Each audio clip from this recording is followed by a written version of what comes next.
Opération Ndobo, une opération qui consiste justement à traquer les bandits urbains pour baisser sensiblement le banditisme urbain à travers la République démocratique du Congo, une opération lancée à Kinshasa qui s'étend progressivement dans d'autres provinces à travers la République démocratique du Congo, lancée par le vice-premier ministre, ministre de l'Intérieur, Sécurité, Décentralisation et Affaires coutumières, Jacquemain Chabani, qui en ce jour dans la province du Haut-Katanga a annoncé le lancement imminent de cette opération Ndobo, qui veut dire hameçon en lingala, l'une des 4 langues nationales. On va en parler ce soir dans Actu Soir, mesdames et messieurs. Merci de votre fidélité à HK6 Télévision pour tabler sur cette question.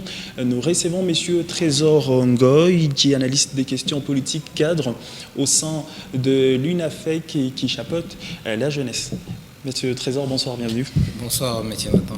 Merci d'avoir accepté notre invitation. Merci beaucoup. Je salue en passant notre président national d'Alinafek, Kumbalongenge Jean Ladislas, le remplaçant valable des Babakiong Wakumaza des Res Mémoire, sans oublier aussi notre ministre de la Santé en province, Joseph Msambi Boulanda. Merci beaucoup. Alors, on va parler de cette opération Ndobo, une opération qui consiste à traquer les bandits urbains. Et vous, d'abord, comment vous accueillez d'abord cette initiative qui sera lancée ici dans le Haut-Katanga? Merci beaucoup.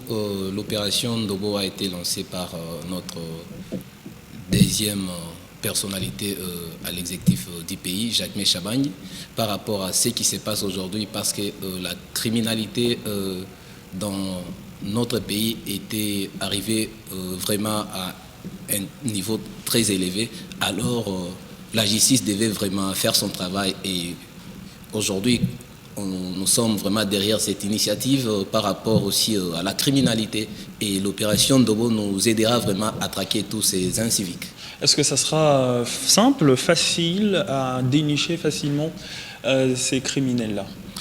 Vous devez comprendre une chose, notre pays s'appelle la République du Congo et on prône les droits, la justice. Et aujourd'hui, on ne peut pas laisser la population en insécurité. Si l'opération Ndobo a été lancée, c'est pour protéger la population.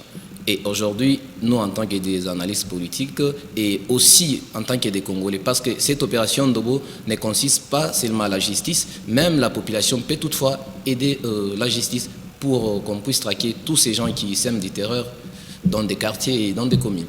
Alors, quels sont les défis à relever en termes sécuritaires en province? Bon, vous devez comprendre, notre Congo, c'est un pays qui compte aujourd'hui le taux de la jeunesse élevé. Et on a commencé par l'opération Kanyamakasese qui était basée à recycler des jeunes, délinquants sans emploi, des jeunes qui n'ont pas eu à être éduqués dans nos familles. Et par rapport à l'opération Ndobo, c'est quelque chose qui se passe autrement, parce que c'est une opération qui sera vraiment consacrée aux criminels. Et aujourd'hui, vous devez comprendre que tout le monde a une identité. Et comme nous sommes des Congolais, on doit quand même aider l'État pour qu'on puisse traquer tous ces criminels-là. Et ça a commencé à Kinshasa. Aujourd'hui, la nouvelle a été annoncée que le ministre lui-même, il est ici sur place pour lancer l'opération. Et moi, je préfère qu'on puisse travailler en partenariat avec la justice et aussi avec nos services de sécurité.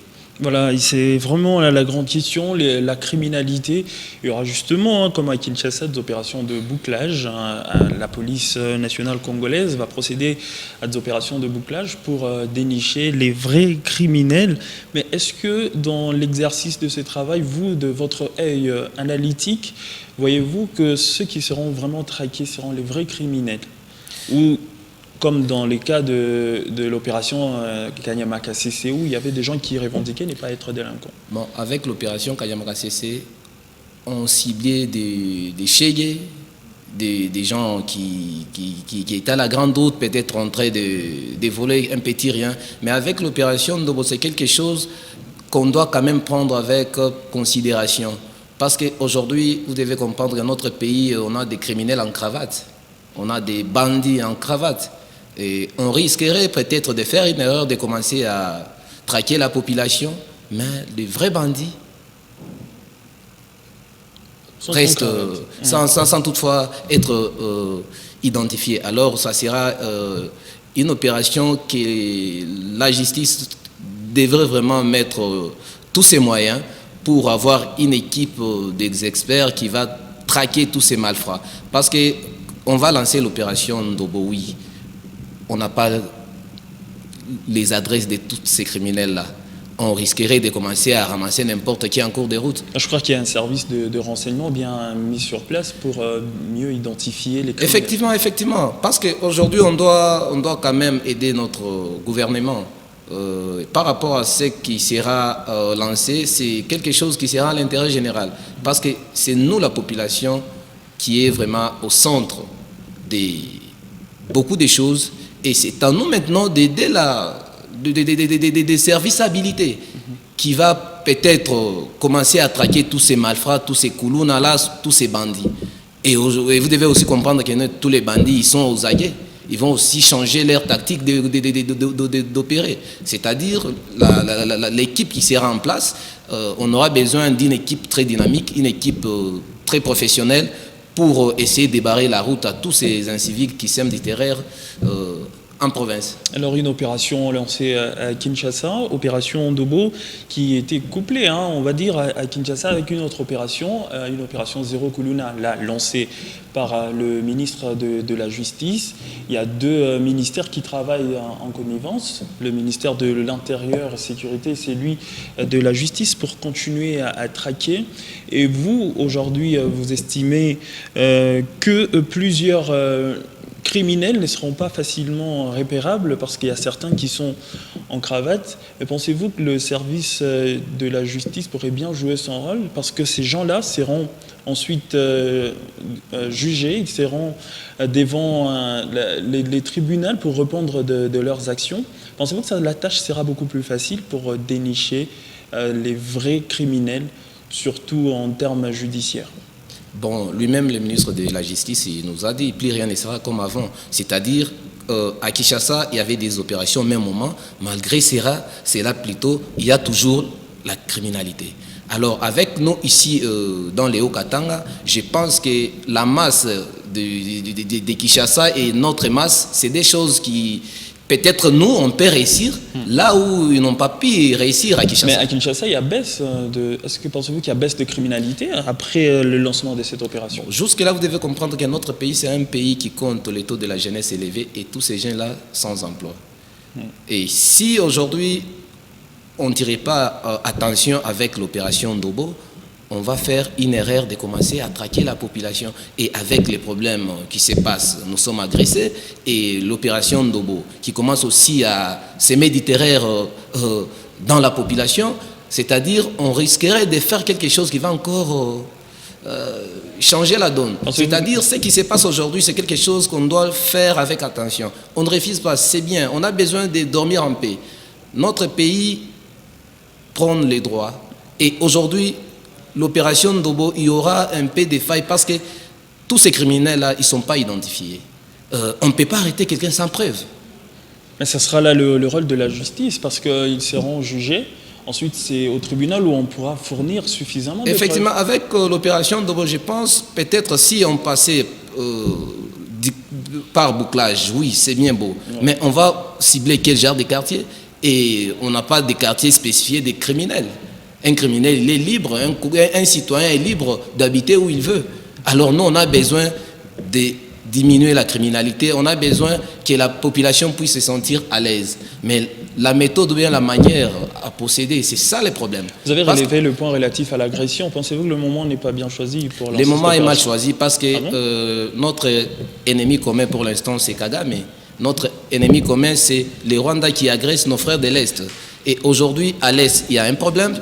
Et aujourd'hui, on commence avec l'opération Ndobo qu'on ne maîtrise pas bien. C'est-à-dire, il faut voir comment faire des choses. Parce que personne n'est d'accord avec tous ces criminels-là, tous ces koulounas. On a besoin de vivre en paix. Mais avec la situation sécuritaire, avec ce qui se passe à l'Est, je pense que le moment n'était pas vraiment bien choisi de lancer l'opération Ndobo. Mais pourquoi ne pas diminuer la criminalité urbaine? Parce que là, c'est dans le but, comme la population de l'Est et même la population d'ici, c'est pour assurer la quiétude de la population. Mais est-ce que pensez-vous que cette opération peut entraver les bonnes démarches entamées pour résoudre la situation sécuritaire dans l'Est? Les problèmes avec l'opération, vous devez comprendre une chose. Notre pays, c'est un pays qui compte les taux de la jeunesse élevés. Tous ces gens-là sont des chômeurs.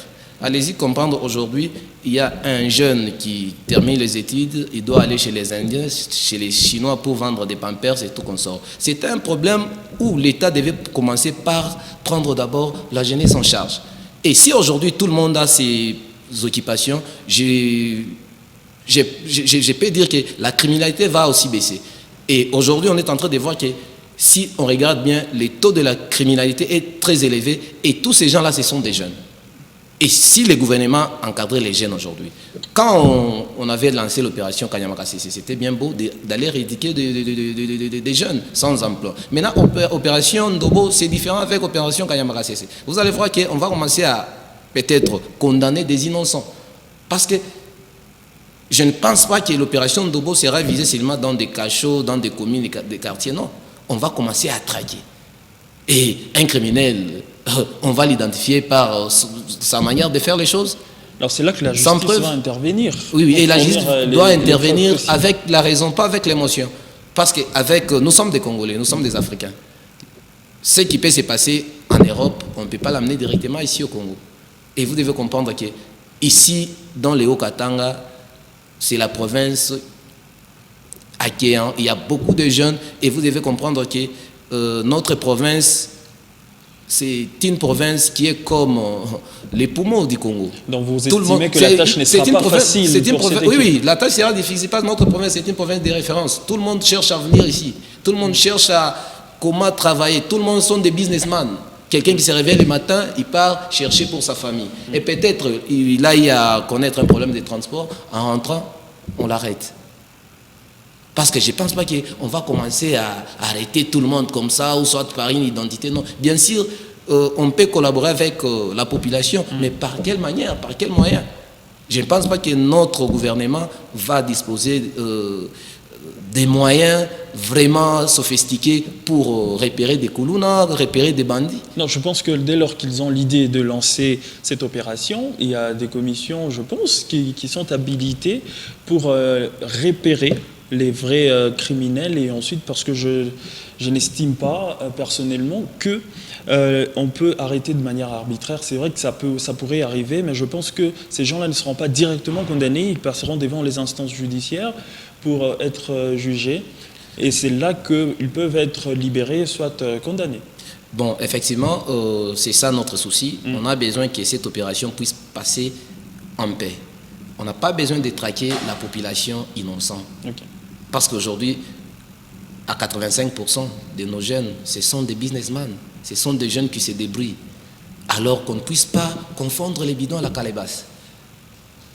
On a eu à voir même quand on traversait les moments de l'opération Kanyamaka CC, on arrêtait même des innocents.